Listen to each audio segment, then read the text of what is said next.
प्यारे बच्चों नमस्कार, मैं अंकित दुबे आपका स्वागत करता हूं अपने YouTube channel smart study by Ankit पर।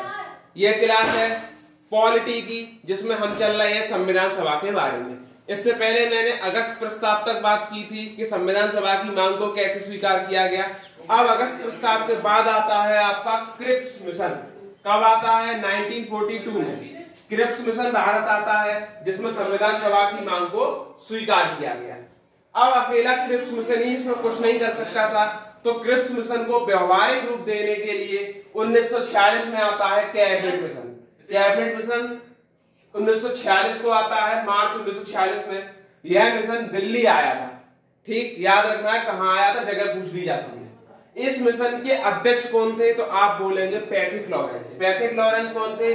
अध्यक्ष थे, तथा अन्य दो सदस्य एबी अलेक्जेंडर और स्टैफोर्ड क्रिप्स थे। यह आपको याद रखना है। इस मिशन द्वारा संविधान सभा का गठन होता है, संविधान सभा का गठन हो जाता है। इस मिशन ने अब रिपोर्ट अपनी कब देता है? तो 16 मई 1946 को रिपोर्ट देता है। अब पूरा समझ लो कि क्रिप्स मिशन को व्यवहारिक रूप देने कौन आया? कैबिनेट मिशन आया। फिर इसका गठन हुआ। कैसे कैसे क्या हुआ वो हम आगे देखते हैं। देखिए बच्चों, आप चलते हैं। कुल जनसंख्या उस टाइम पर जो थी वो हम जानते हैं। कुल जनसंख्या थी आपकी कितनी? 40 करोड़। कुल जनसंख्या 40 करोड़ थी, जिसको 1585 लोगों को चुनना था।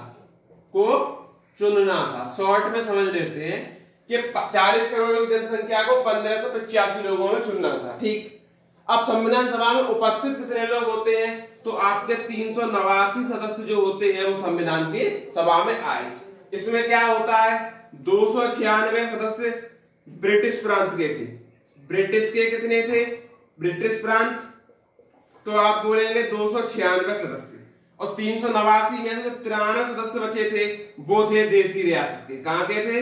देसी रियासत के। ये आप याद रखना है, 93 सदस्य। अब क्या होता है? ब्रिटिश प्रांत में क्या होता है? इसको दो भागों में चुना गया। आप कहेंगे कैसे?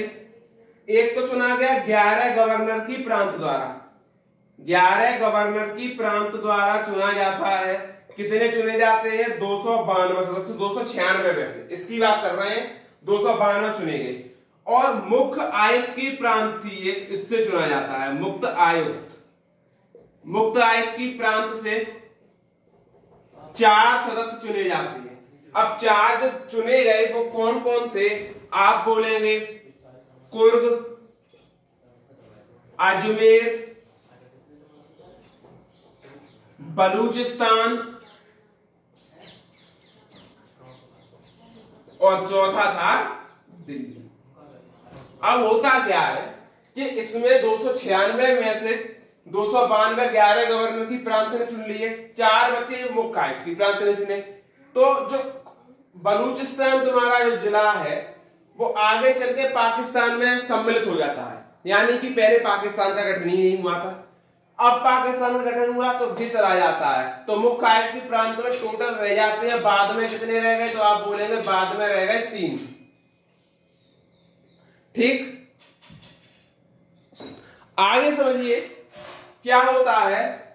इधर मैं थोड़ा मोटा बता देता हूं कि 8 जो थे, इनमें से जो 8 थे उसमें बनती है आपकी कांग्रेस की सरकार। यानी कांग्रेस की सरकार बनी, कांग्रेस सरकार बन जाती है।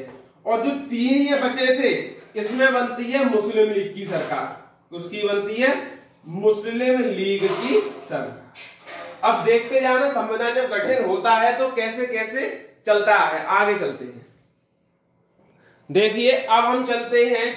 जो 8 और 3 हमारे बटे थे, 8 मुस्लिम लीग और 3 मुस्लिम लीग, 8 कांग्रेस के थे। वो टोटल 11 कौन कौन से थे? बिहार, असम में कौन था? तो मोहम्मद सादुल्ला, ये सीएम चुने गए थे। बिहार में कौन थे? तो श्री कृष्ण सिंह चुने गए। कौन चुने गए? श्री कृष्ण सिंह। ठीक। बंगाल में फजलुल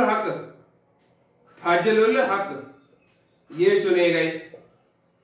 अब बात करते हैं उड़ीसा में BN दास चुने गए। कौन चुने गए? BN दास। उत्तर पश्चिम प्रांत में कौन चुने गए? डॉक्टर खान साहब। डॉक्टर खान साहब को चुना गया। संयुक्त प्रांत में गोविंद बल्लभ पंत। गोविंद बल्लभ पंत चुने गए।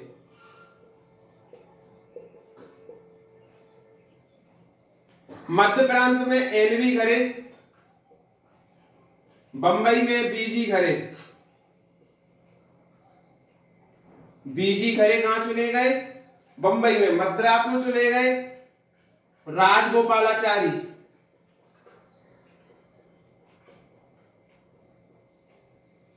ठीक। अब सिंध में कौन चुना गया? आप बोलेंगे अल्लाह बख्श। अल्लाह बख्श। अल्लाह बख्श चुने गए। और पंजाब में सिकंदर हयात खां चुने गए। सिकंदर हयात खां। ये आपको मोटी मोटी जानकारी याद रखनी है विभिन्न प्रांतों के CM और प्रांतीय चुनाव के बारे में, जैसा बताया है। अच्छा, इतना हमें मालूम चल गया है कि 8 में किसकी सरकार बनी? कांग्रेस की। ठीक। तो क्या होता है कि 8 में 6 में तो कांग्रेस को पूर्ण बहुमत मिला। 6 में कांग्रेस को पूर्ण बहुमत मिला और 2 में वही मिली जुली सरकार बनी। जैसे कि दोनों का गठबंधन हो जाता है, मिली जुली सरकार, दोनों पार्टी मिल जाती है इस तरीके से। तो इसको मैंने 3 भागों में बांटा है। जैसे A और B, A में पूर्ण बहुमत, दूसरे में मिली जुली, और जो तीसरा पार्ट है ये है मुस्लिम लीग की। जो 3 पार्ट थे जिसमें मुस्लिम लीग की सरकार बनी थी उसकी हमने बात की है। तो बंबई देखो, जो पूर्ण बहुमत मिला था वो किस किस राज्य में मिला था? बंबई है, मद्रास है, बिहार है, उड़ीसा है, संयुक्त प्रांत और मध्य प्रांत। संयुक्त प्रांत को अब यूपी और मध्य प्रांत को अब MP बोलते हैं, लेकिन उस टाइम संयुक्त प्रांत और मध्य प्रांत थे, याद रखना है। अब जो मिली जुली सरकार वो असम और बंगाल में बनी थी। कहां बनी थी? असम और बंगाल में बनी थी। और जो मुस्लिम लीग की सरकार थी वो पंजाब में, सिंध में और उत्तर पश्चिम प्रांत में बनी थी। इतना आपको और याद रखना है। अब हम आगे चलेंगे तो मंत्रिमंडल देखेंगे कि 1946 से पहले क्या था, 1946 के बाद क्या था, कौन प्रसारण मंत्री थे, कौन सूचना मंत्री थे। यहां से क्वेश्चन आपका बन जाता है। तो जो भी साथी नए हैं वो चैनल सब्सक्राइब कर लें, बेल आइकन पर क्लिक करें और भी लोगों तक पहुंचाएं। धन्यवाद। आपको इतने डीप में ले जाएंगे हम कि इससे पहले इतने डीप में पॉलिटी नहीं पढ़ी होगी। और जरूरी नहीं है कि ये पेट की ही पॉलिटी है, आप RO के लिए भी इसको पढ़ सकते हैं या PCS के लिए भी। इतने डीप में हम जाएंगे पॉलिटी के पोर्शन को लेकर।